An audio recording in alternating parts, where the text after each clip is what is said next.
Welcome to Innovation and Leadership. I'm Jess Larson. This is part 2 of our interview with Dan Shapiro. Okay, so tactics. The first thing is you got to hear. And in fact, when I think about it, the number one thing I'm going to think about how you can build that in is how you can hear from your customers.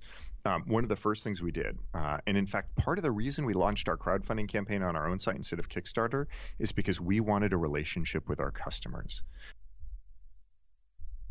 CEO at Glowforge. Dan, for anybody who missed part 1, can you give us the elevator pitch on what you've invented there? Okay, 20 years in 30 seconds. Here we go.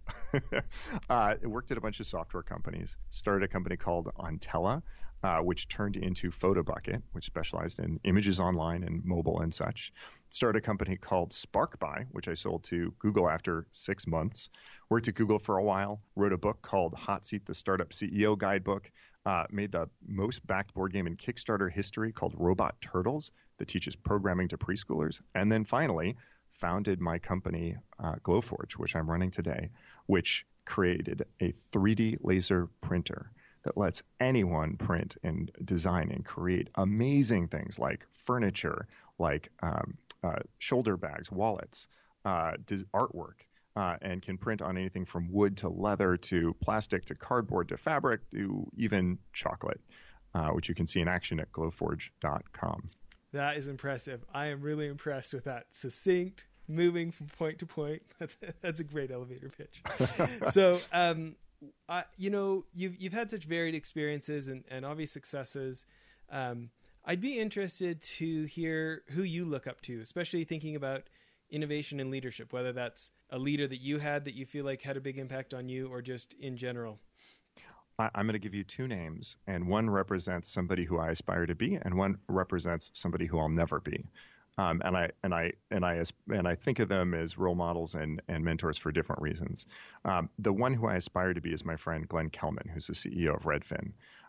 I go to Glenn on all sorts of questions because while he is in many ways different from me, he's somebody whose values and perspective I admire and respect, and who has made that sort of thing work. So when I was doing my first company and I was trying to figure out how to think about PR, I looked at companies in Seattle that were great at PR and who I thought had an outsized footprint in the news. And one of them was Redfin. So Redfin helps people find houses. And Glenn was all over the news, even though his company at the time was fairly small. Now they're big and publicly traded. So I didn't know Glenn, and I called up a mutual friend who was one of his investors, and I said, could you introduce me? And we arranged for a lunch, and I sat there and just picked Glenn's brain. And at first, I was horrified by what I learned about Glenn's strategy to PR, because the reason Glenn was so good at getting press is because Glenn loves journalism. I think he was like a journalism minor, and he worked in the school paper, and he reads news voraciously, and he thinks like a reporter. And I'm like, well, I can't do that. Like, that's not me. That's just your secret superpower. Like, I can't hope to emulate that. But in talking with him more deeply, what I realized is, like all things, the way to be good at that is through empathy and through understanding what it is that reporters are trying to accomplish, and by giving first, trying to help them do their job, and then secondarily thinking about how they can help you. And so understanding that, like, reporters are looking for stories, and the first thing to do is help reporters find stories, even if they're not about you. And once the reporters go, oh, you think about interesting things and you think about the world in an interesting way and you're helpful, then they're like, oh, and maybe what you're doing is interesting. Let's work together. And so that was just the first of many things where I went to Glenn and said, how do you think about this? That's proved instrumental to the way I think about it.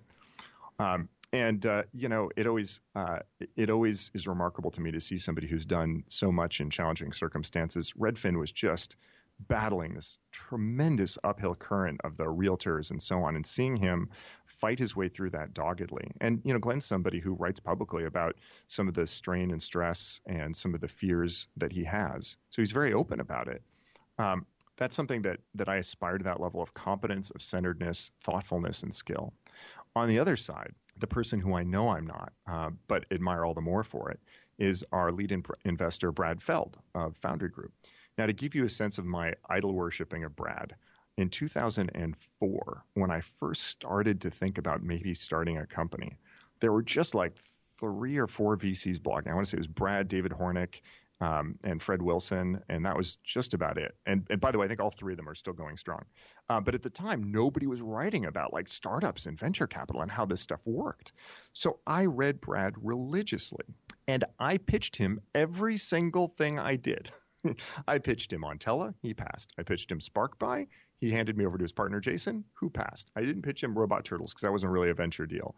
And so by the time I got around to Glowforge, I was like, yeah, here I go again. I felt like Charlie and Peanuts kicking it, only to have Lucy, sweep the football away when I tried to kick, but went to go pitch. This time, though, I had that unfair advantage of I had enough experience in the startup world that we had common friends. I had CEOs who had Brad on their board. Our lawyer had been on a bunch of Brad's companies. And so, he took me a little more seriously from the start. Not that he didn't take me seriously before, but, gave maybe a second or third look where I might have only given a first before. And went through this process of I talked to him he asked me some questions and I sent him a couple pages of email. I remember long pages answering his questions. We had a 30-minute Skype call, which wound up we only talked for like 25 minutes because of technical difficulties. I talked to a couple of his partners and he said, I'm really excited about this. You mentioned you're going to be in New York. I'm going to be there. Let's meet up on Friday. It was Monday. Let's meet up on Friday and we can, talk through sort of final questions. I was like, oh my gosh, this is my big chance. So I started preparing and, figuring out how I was going to do this and everything else. And he sent me an email on Tuesday. He says, just so you know, we want to invest. So Friday's for whatever questions you want to ask us. That's and I think he said, do you need a term sheet or do you just want me to tell you the terms that we have in mind? And I'm like, what? What?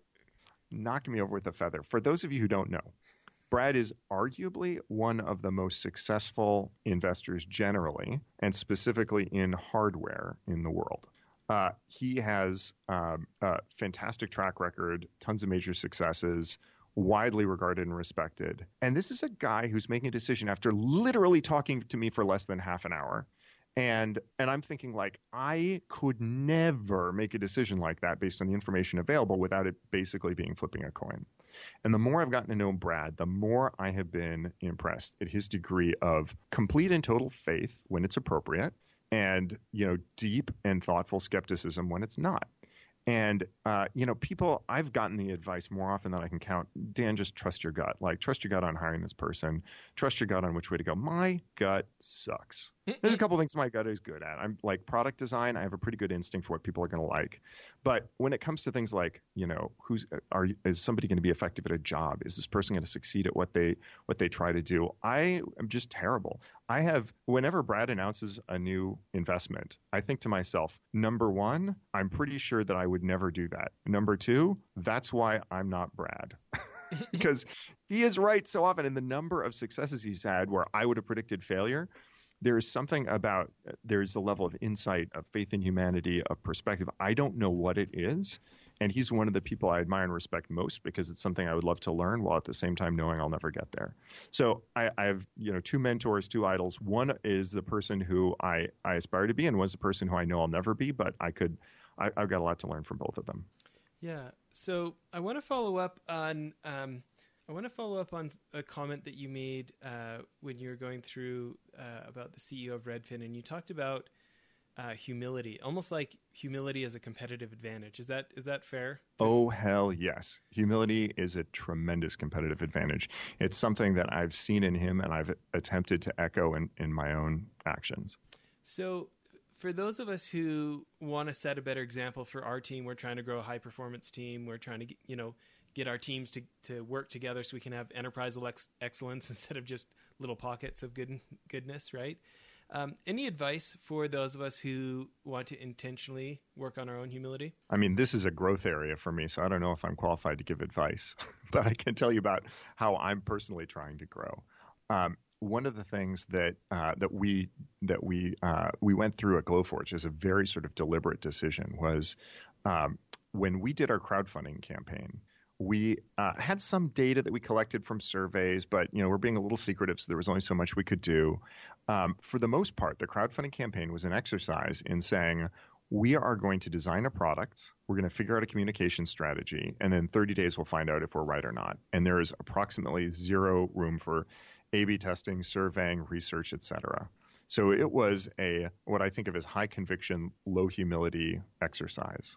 And then we had to go through a very explicit transition where we said, we now have customers. And by the way, our customers are amazing. Our internal company motto is we have the best customers because they are cardiac surgeons and retirees. They are artists and photographers and puzzle makers and teachers and kids and parents and engineers and everything you can imagine. And they come up with such amazing stuff that they can do. Everybody brings their own creativity to it. And so we need to be driven by their passion and their excitement and their opportunities, no longer our own. And switching from a high conviction, low humility world to a low conviction, high humility world took some real work. And we're far from done doing that work. You know, we now, instead of saying, okay, here's this idea, we're going to put a bunch of energy behind it, we're going to spend a long time on it, and when it's ready, we're going to roll it out. We start saying, okay, how do we test this in the smallest, simplest way possible? And what are all the ways we could be wrong? And what are all the things that we haven't thought about? And how can we crawl forward, learning from our customers, being humble about it, rather than come in and be and dictate? There's still sometimes you have to dictate. Sometimes you have something that's so crazy, nobody is really going to be able to tell you whether it's going to work or not until you deliver it to the world. We just created this feature called SnapMark, which is hard to explain. And so we kind of just had to do it and let people play with it. But the long story short is it lets people line up their design to their material or to previous print to within two hundredths of an inch. No, I was right the first time, 2/1000ths of an inch. Basically imperceptibly precise, as opposed to the sort of rough approximation we had before. And once we delivered it, people were able to create all sorts of amazing things we hadn't thought of. Like, for example, printing out designs on paper and then using snap marks to precisely cut out the design. So they come up with this gorgeous origami folded multicolor creations that we'd never thought about or considered possible. But those are the exceptions, right? And even then, we come up with the humility of like, we built this thing, we're not entirely sure what you're going to use it for, so please tell us. And so shifting from a world of high conviction, we're going to tell you what the product is, you'll like it or you don't, to a humble world of learning from our customers and iterating with them has been a real cultural shift for us as an organization, one we've had to be really deliberate about. Yeah. So tangibly, let's dive into the details. Well, let's take a quick sponsor break and then let's dive into some details. All right. Okay. So, Dan, I want to dive into some of the details on how to do this. Other folks who they want to create a higher humility culture and they want to actually communicate with their customers better instead of just claim that's what they're going to do. What does that look like? Is it a weekly meeting? What are some tangible how-tos that other people might be able to learn from? Okay, so tactics. The first thing is you got to hear. And in fact, when I think about it, the number one thing I'm going to think about how you can build that in is how you can hear from your customers. One of the first things we did, and in fact, part of the reason we launched our crowdfunding campaign on our own site instead of Kickstarter is because we wanted a relationship with our customers. So we built a forum. Lots of companies build forums. We used Discourse, which is forum software that's, you can pay a monthly fee or you can host it yourself for free. And it's a nice, solid platform, but it doesn't look like anything special. But then we listened and not just listened, but answered. So I read the forums, and especially in the early days, every single day, answered every question addressed to me, and commented on most conversations. And the level of loyalty and interaction and commitment that came from people by knowing that they were important enough to me that I was there was astounding. We recently did a survey, and we found that 98% of our customers read the forum, and about a third of them participate actively. We have about 150 customers who spend more than an hour interacting with their peers, with their fellow Glowforge owners, and with us every single day, an hour a day, helping people learn and grow and design and create and sharing their knowledge. That is a resource that companies 100 times our size would kill for. And that's the core of our ability to be humble, is that we can defer to the wisdom of our customers. Now, it may not seem to them like we always do that, because they'll tell us stuff and we'll be sitting there gnashing our teeth and going, oh, it's such a good idea, but we can't do it for the next 6 months or year. In fact, one of our customers suggested something 2 years ago, a ruler that had very precise positioning, so you could put something on the ruler and it would very precisely be placed. That just became possible with snap marks that we released a month or two ago. So it took 2 years for us to deliver on this thing that he'd asked for, suggested 2 years ago, but we never forgot about it. And ultimately we were able to do that. So that conversation, and having it be a real conversation, not a patronizing, pat on the head. Sometimes, people will say, hey, you should do this. And we're like, thanks for the suggestion. And that can sound patronizing for a while, but people can tell the difference between when you're really engaged and when you're not. And after doing that for, the entirety of our company's lifetime, we now have a community that talks to us. So that's one piece of it. The other piece of it is, whether you're doing that or not, you've got to ask questions. So we're lucky because we can put questions in our forum, and we have really solid data that reflects a good chunk of our customers accurately. But when we really need data that's unbiased across our customer base, we will send an email and we'll offer something like a $25 Amazon gift card for finishing a survey. We get really high completion rates, something like 99% of the people who open that survey email finish the survey. So we know that we're getting really accurate data across everybody who isn't spam filtering us. That's the one problem. But those surveys are things we spend a long time on, we think really hard about, and they give us the ground truth for us to understand what's going on in our customers' minds and with our products. And you cannot have a humble culture. You cannot have a culture of learning if you do not have that back channel of feedback. Now, there's other places to get it: A/B testing, analytics, things like that, customer interviews. But those are some of the ones that historically we've leaned the highest on, because our actual number of sales are relatively small compared to the traffic that you see on a website. So we can't necessarily A/B test the way that Nordstrom could with all of their web traffic to learn things, but we can sure listen to our customers, and there's enough of them for us to get real meaningful data from that to guide our future. We had the CEO of Zoom on the show. Oh, yeah. He talked about growing to 140,000 users with zero marketing. And it was just this obsessive approach to the customer. Like, he would email people personally if they canceled, and they'd be like, haha, this isn't the CEO. He's like, yeah, it is. Can we hop on a Zoom? I want to hear, what I could have done better to have kept you as a client. And he does have like Zoom call, video calls with all these people, and it's just like a customer obsession is how he says he grew the business. And in talking to him, like, you can really believe it. Let's do this. Maybe for a final question, I'd love any examples of, obviously a company like yours, it's growing, it's doing all this. As you onboard people, or as you train people to really make sure that the rest of the company is keeping this culture, and that your new people or people who maybe need a little help this direction, that they really are having the genuine conversation with your customers instead of a patronizing one, and probably with each other as well. Any things that you found effective for you guys with that?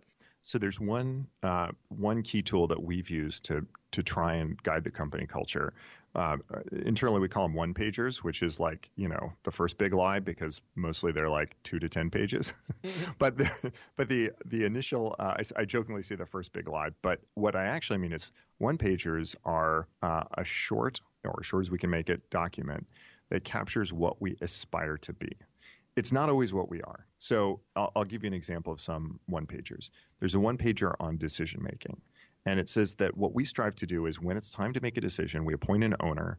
That owner's job is to gather all the data from everybody, synthesize it, and then share the decision out to everybody else.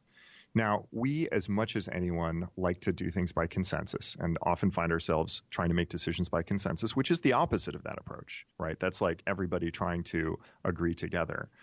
We forget to evangelize decisions and share decisions that have been made. Like, I can't tell you that we always do that, but it's the way that we aspire to do things. We have a one-pager on how we do recruiting. and how we do interviewing and what a great interview looks like. It's separate from the interview training because it talks about what we aspire to do and the philosophy and direction behind it. We have one pagers about things like I mentioned earlier our approach to working hours. So working hours and vacation. There's one pager. So this is a series of documents. It's not policy. That policy goes in the employee handbook or a conversation with your manager or whatever else. It is the direction and the why and the here's how we think about it. And they're living documents. I probably most of them came from me. More and more now they're coming from other leaders in the company. We probably don't touch them and update them as often as we should, but we do. We'll get feedback that something's not working or something needs to be changed, and we'll go back and revisit it. There's always new ones in development. Like I've been working on one about what does it mean to be a leader at the company. Somebody on my team is working on one that says, what does empowerment mean at our company? And thinking about those help us continually focus on what is our culture and what do we want it to be? Because at the end of the day, like people will say, what's your culture? And I say, I'm the person least qualified to answer because I'm 100% tainted by what I want the culture to be. The people who know what the culture is are the people who come into work every day. And, what I do is I point and say, I think that way is our culture. But that's not how it actually works, right? Sometimes it evolves in its own way for the best, and sometimes it goes horribly sideways. I'll give you one real example from our company's history that I'm terribly embarrassed about. When we have our all-hands meeting, I put a rule in place and said, we are not going to thank people by name because doing that builds a company culture that rewards people who are noisy, who take credit, who fight fires rather than prevent problems.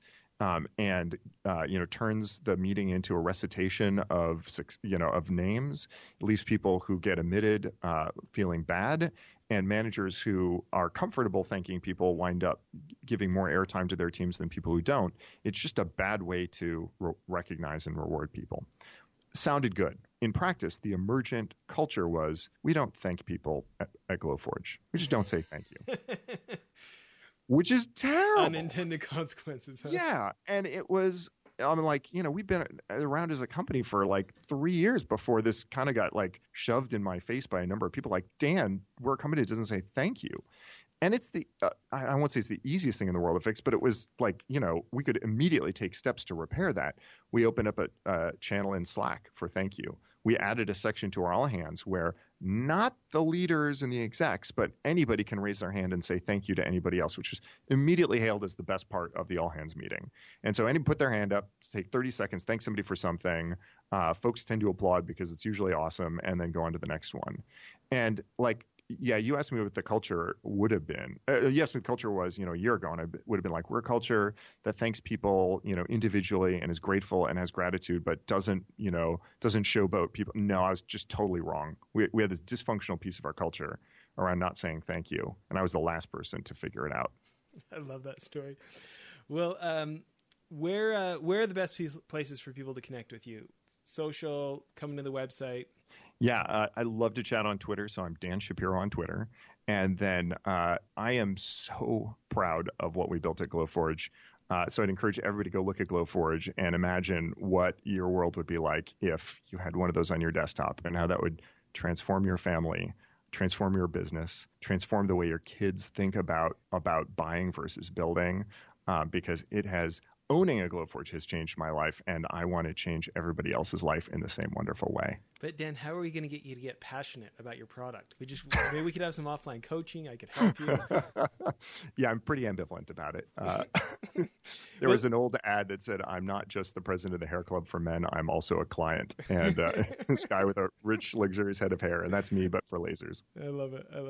Okay, well, thanks again for doing this. Thanks so much for having me, Jess. It's been a pleasure. You bet. Well, that's it for the episode. One other thing I wanted to tell you about, if you'll remember the guys from Convoy in episodes back, Ken Free and Trent Mano, I went on one of their CEO trips to New York, and I met a guy named Brent Thompson, very successful entrepreneur. He was former CEO of Jive Communications, big company now, I think $300 or $400 million. Anyways, he started a new company called blipbillboards.com. I'm super stoked they're a sponsor now. But I remember a year and some ago when I met him, I thought it was genius. Instead of having to buy 6 months or a year's worth of billboard for thousands of dollars. You can buy 8 seconds at a time for like 10 or 20 cents. You pick what billboard you want it on, what time of day you want it to run. And it just puts so much power in the hands of marketers and CEOs who want to try something and see if it works. You can buy as many or as few as you want, change it as many times as you want. I think now our podcast is being advertised on billboards in like 18 different states because we have these guys as sponsors. We're pretty excited about it. Hope you check out blipbillboards.com. Thanks.